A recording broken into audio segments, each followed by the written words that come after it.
رات آنے سے پہلے روشنی کا انتظام کر دیتا ہے.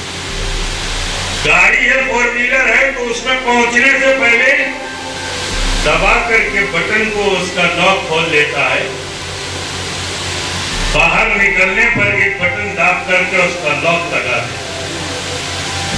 یہ انسان ایسی بہت سی چیزیں ہیں جو پہلے سے پہلے کرتا ہے. مگر افسوس گاڑی پہ پہنچنے سے پہلے تم نے لاک کو کھول لیا. بارش کے آنے سے پہلے تم نے چھتری کا انتظام کر لیا. رات آنے سے پہلے تم نے ٹارچ اور لائٹ کا انتظام تو کر لیا. قبر میں جانے سے پہلے تم نے قبر کی حفاظت قبر کے اعمال کا انتظام تو کیا نہیں کیا. ضروری ہے کہ جب آپ اتنے ایڈوانس ہو رہے ہیں, آپ اتنے جلد پسند ہو رہے ہیں, آپ اتنی ترقی یافتہ ہو رہے ہیں, تو پھر آپ کی توجہ اس جانب کیوں نہیں؟ آپ کی توجہ اس طرف بھی ہونی چاہیے کہ جب ہماری موت آئے تو ہماری موت آنے سے پہلے ہماری زبان پر کلمہ جاری ہو. اس کا طریقہ کیا ہے یہ آپ نے کیوں نہ کیا؟ مرنے کے بعد جتنے بھی بڑے قبر کر دیے گئے, لیکن مرنے کے بعد آپ کا کوئی ایسا عمل کیوں نہ رہا کہ بعد مرنے کے بھی آپ کو اس عمل کی بدولت یاد کیا جاتا رہے اور یہ کہا جاتا رہے کہ یہ جگ بھلا تھا.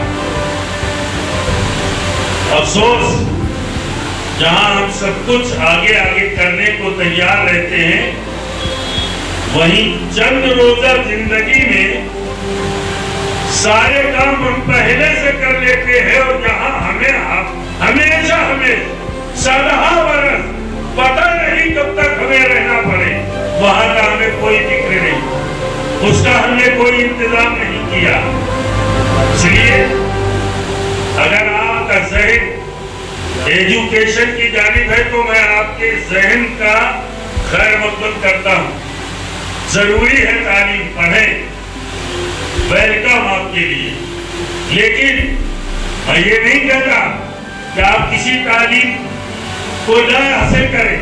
میں تعلیم حاصل کرنے کے ہمدرد ہوں, اس کے جانب ہوں, اس کا طرفدار ہوں, لیکن ایک بات کہتا ہوں, آپ پڑھیں جتنی زبانیں ہیں, سنسکرت پڑھیں, ہندی پڑھیں, انگلش پڑھیں, علاقائی زبان میں گجراتی, مراٹھی, بنگالی, پنجابی, آسامی, جو بھی آپ کی زبان سمجھ سکتے ہیں یا آپ اس کو پڑھ سکتے ہیں, آپ پڑھیں. لیکن للہ سب کچھ پڑھنے کے بعد آپ اسلامی رہیں, پڑھیں اور انگلش, لیکن انگریز نہ بنے. پڑھنے کے بعد انگریزی مسلمان کی حیثیت پر رکھیں, پڑھیں اور ہندی, لیکن ہندی پڑھنے کے بعد ہندی آپ کے اندر نہیں, بلکہ عربیت آپ کے اندر ہونی چاہیے. آپ کے اندر اسلامی جذبہ ہونا چاہیے. اور یہ کب ہوگا؟ جب ہم یا تو مدارس میں رابطہ قائم کر کے اپنے بچوں کی تعلیم اور خود تو ہم اس میں ڈھالیں گے, یا پھر ہم بزرگوں کی سنت اختیار کریں گے, یا تو ہمیں پڑھنے سے مل جائے گا یا ان بزرگوں کی نظروں سے پینے کو مل جائے گا.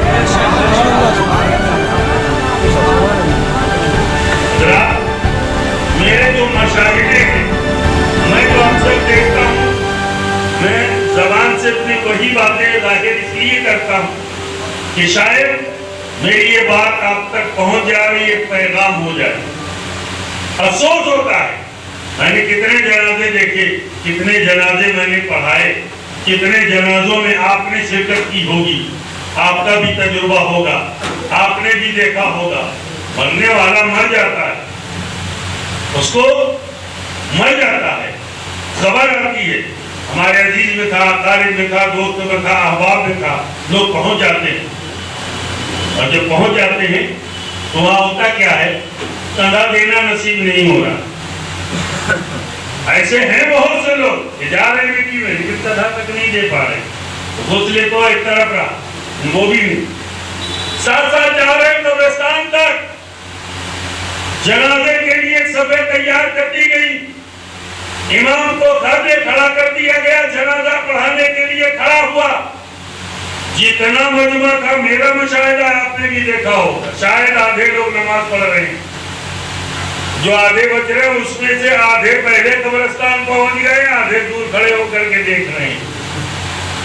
ایسا ہوتا ہے نا؟ میں پوچھتا ہوں آخر کیوں؟ تم آئے کس لیے تھے؟ تمہارا ویوہار تھا کیا کہ وہ ہمارے باپ کے انتقال میں آیا تھا اس لیے ہم اس کے باپ کے انتقال میں جا رہے ہیں؟ اسے 3 مٹھی خاک ڈالی تھی، ہم 6 مٹھی خاک ڈال دیں گے. وہ ہمارے دوست کے غمی میں شامل ہوا تھا، ہم اس کے دوست کی غمی میں شامل ہو جائیں گے؟ نہیں، یہ طریقہ اسلامی طریقہ نہیں ہے. ہمیں کرنا کیا چاہیے؟ آج لوگ نماز جنازہ پڑھنے میں کترا رہے ہیں. میں پوچھتا ہوں، میں نے پوچھا کئی لوگوں کہ بھئی آپ نے نماز نہیں پڑھی، آپ آئے تھے؟ تو بعض نے تو اپنی مجبوری صحیح بتائی، بعض نے بہت غلط کہا. جو غلط کہا وہ یہ غلط بھئی کچھ مجبوری تھی. بڑی پس و پیش میں ظاہر یہ ہوا کہ بھئی یہ استنجے سے نہیں ہے. صاحب یہ استنجے سے نہیں ہے، یہ جنازے میں آئے ہیں.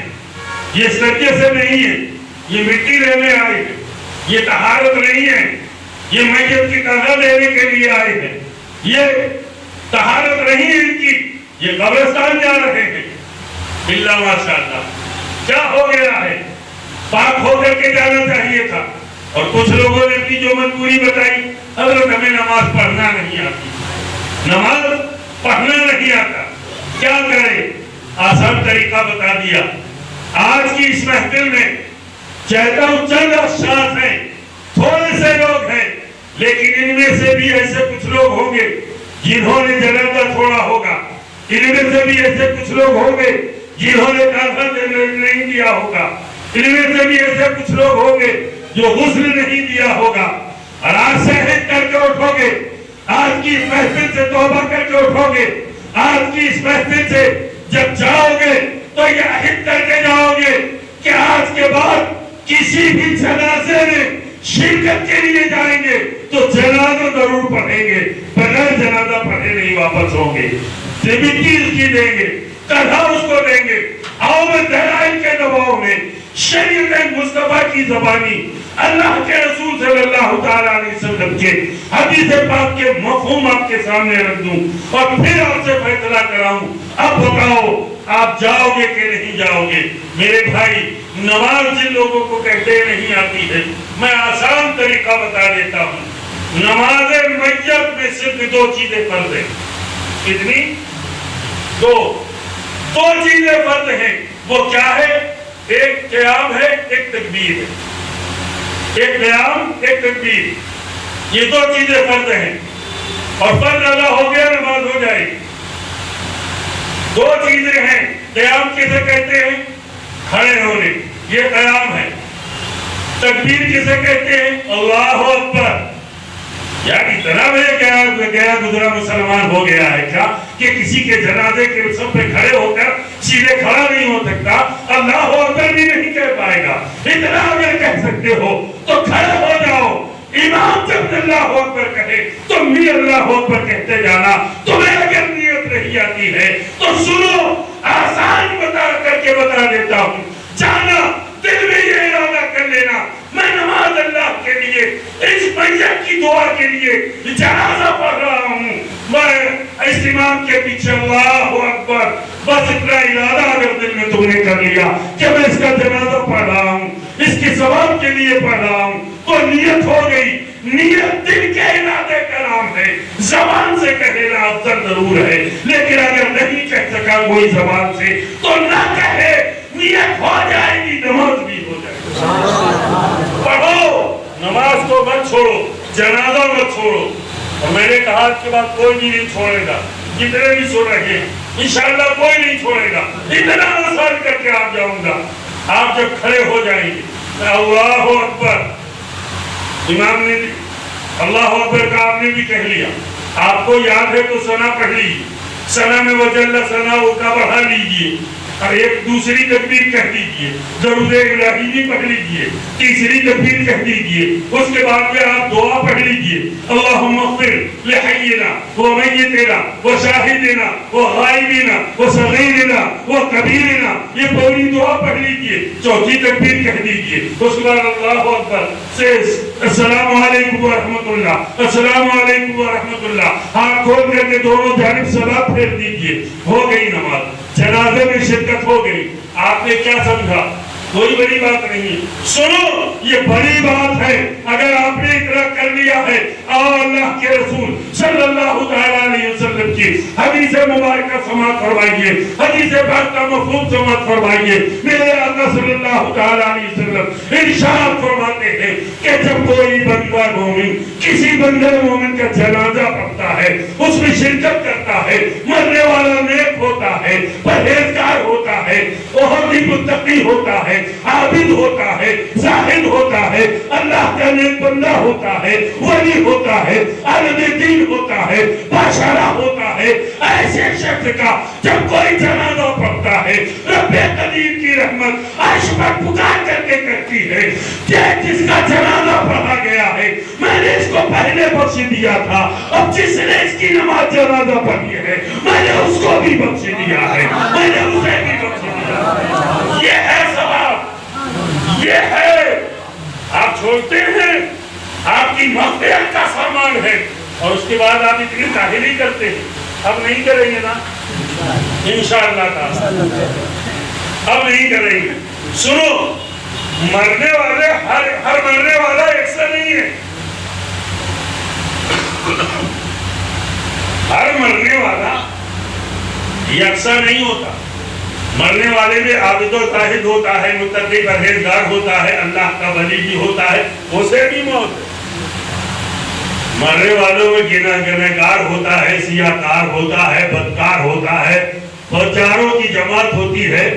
بہت ہی زیادہ گناہ کرنے والا بھی مسلمان کے گھر میں پیدا ہوا، مسلمان اس کا نام رکھا، اس نے ایک مرتبہ کلمہ پڑھ لیا، برے سے برا عمل کرتا رہا، ساری زندگی برے عمل کرتا رہا، لیکن مرا اگر تو مسلمانوں کے قبرستان میں دفن کیا جائے گا، نماز جنازہ پڑھی جائے گی، غسل دیا جائے گا، اس کو کفن پہنایا جائے گا۔ ایسا نہیں ہے کہ ہمارے بد کی بنیاد پر اس کو گھسیٹ کر کے کسی گٹر میں ڈال دیا جائے، برے اعمال کی بنیاد پر بجائے اس کو دفن کرنے کے کسی گڈھے میں پھینک دیا جائے، نہیں، اس لیے کہ وہ امت مصطفیٰ میں ہے۔ یہ اور بات ہے کہ اس کے اعمال برے ہیں، اس کا حساب اللہ تبارک و تعالیٰ لے گا، لیکن تمہارے اوپر لازم ہے، فرض کفایہ ہے کہ تم اس کی تجہیز و تدفین کرو۔ ہم مرنے والے بھی کوئی ضروری نہیں، سب برے اچھے سب طرح کے ہوتے ہیں۔ اچھا، اگر کوئی برا آدمی مرا تو ہمارے بد تھے، جس کے ظاہراً برے عمل تھے، بہت ہی برے عمل کرتا تھا، لیکن وہ ختم ہو گیا ہے۔ اب بھی نماز جنازہ پڑھو، اب اور زیادہ اکثریت کے ساتھ میں پڑھو، بلا کر کے لاؤ لوگوں کو، مجمع بڑھاؤ، کہو یار پڑھو، اس کی گنہگار ہے، یہ سیاہکار ہے، یہ بدکار ہے، صحیح، لیکن نماز جنازہ پڑھو۔ اللہ کے رسول صلی اللہ تعالیٰ علیہ وسلم نے جو ہمیں درس دیا ہے، کاش کہ اگر ہم نے اس پہ عمل کیا ہوتا۔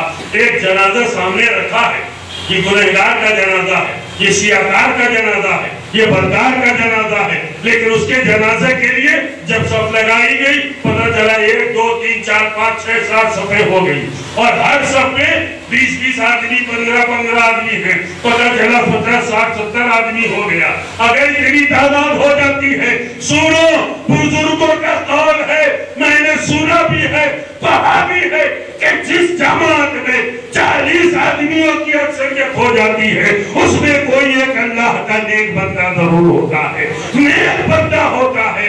اس گنہگار کی میت کا، اس گنہگار کی جنازے کی نماز پڑھنے کے لیے اگر اکثریت زیادہ ہو گئی اور اتنے لوگوں نے جنازہ پڑھا، اور اس جنازہ پڑھنے والوں میں کوئی نہ کوئی اللہ کا نیک بندہ ہوگا، اور جب وہ دعا کرے گا اللہم اغفر لحینا ومیتنا، اے اللہ مجھے بخش دے زندگی بخش دے تو اللہ کی رحمت پکار کر کے کہے گی اے فرشتوں گواہ ہو جاؤ یہ ضرور گنہگار ہے سیاہکار ہے بدکار ہے لیکن میرے محبوب بندے نے میرے مقرب بندے نے میرے نیک بندے نے اس کی دعا کی درخواست کی ہے اس لیے میں نے اسے بھی بخش دیا اور جس کی بھی دعا کی اسے بھی بخش دیا اسے بھی میں نے بخش دیا اب بتاؤ دونوں طرف سے فائدہ ہے کہ نہیں اچھا اب ہاتھ اٹھا کر کے بتاؤ آج کے بعد کون بول سکتا ہے جو نماز جنازہ نہیں پڑھے گا جو نہیں پڑھے گا ہر کوئی میرے بھائی میں اس کا قائل نہیں ہوں میں نے اسی لیے لفظ کو الٹا کر کے کہا اگر یہ کہہ دیتا بتاؤ کون کون پڑھے گا تو کچھ اٹھاتے شاید اس میں ایک آدھ نہ اٹھاتا تو میں وہ نہیں کہتا ہوں لیکن میں اس لیے میں نے پلٹ کر کے کہا کہ دیکھیں کون نہیں پڑھے گا آپ اپنے قول پر اٹل رہیے گا ثابت رہیے اور جب بھی کسی کا جنازہ ہو جب بھی کسی کا انتقال ہو تو آپ ضرور اس میں شرکت کیا کریں اور دیکھیے تو جنازے کے لیے میں جب دعا پڑھتا ہوں حیرت ہوتی ہے آپ کو ترجمہ نہیں معلوم اس لیے آپ کو نہیں مولانا صاحب جانتے ہیں حضرت جانتے ہیں جو اہل علم ہے وہ جانتے ہیں جنازہ سامنے رکھا ہوا امام دیجئے ابھی تک یہ پرہیزگار ہو یا بدکار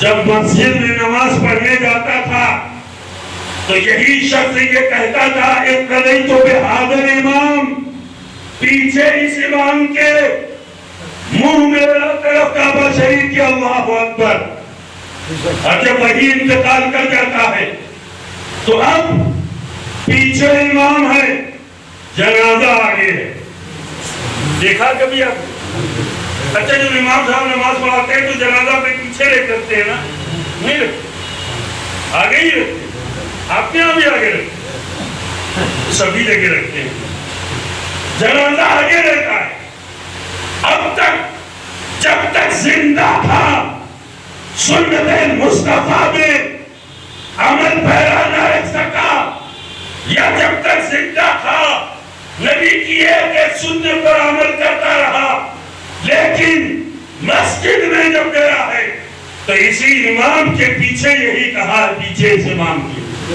لیکن جب انتقال ہو جاتا ہے تو وہی امام اب اس مقتدی کو آگے رکھ کر کے نماز جنازہ پڑھ رہے ہیں پیچھے والے کہہ رہے پیچھے اس امام کی لیکن مردہ رکھا آگے امام کی مردہ آگے امام کے اور نہیں کہتا امام سامنے حاضر ہے اور ہے کیوں دعا ہی دیکھیں دعا پڑھی جا رہی اللہم غفر اے اللہ مجھے بخش دے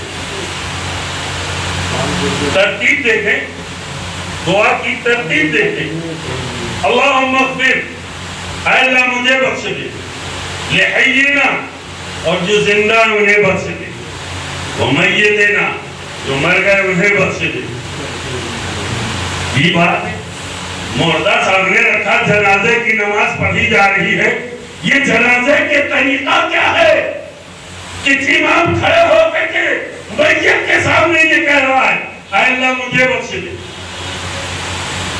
قرآن پاک میں لکھے اور دیکھیے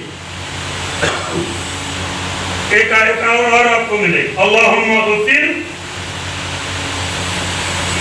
غفر لی ولی والدیہ اے اللہ مجھے بخش دے میرے ماں باپ کو بخش دے اللہم غفر لحینا ومیتنا وشاہدنا وغائبنا وصغیرنا وکبیرنا وذکرنا وانثانا دعا پڑھ رہا ہے اے اللہ مجھے بخش دے جب تجھے اپنی بخشش کروانی تھی جنازے کے سامنے تھوڑی توجہ چاہوں گا مسجد میں یہ نہیں کہا امام کے پیچھے اس نے نہیں کہا اے اللہ پہلے مجھے بخش دے پھر اسے بخش لیکن جنازہ سامنے رکھ کر نام ہے نماز جنازہ پڑھ رہے ہیں اور جنازے کے لیے دعا بعد پہلے اپنے لیے اے اللہ مجھے بخش دے.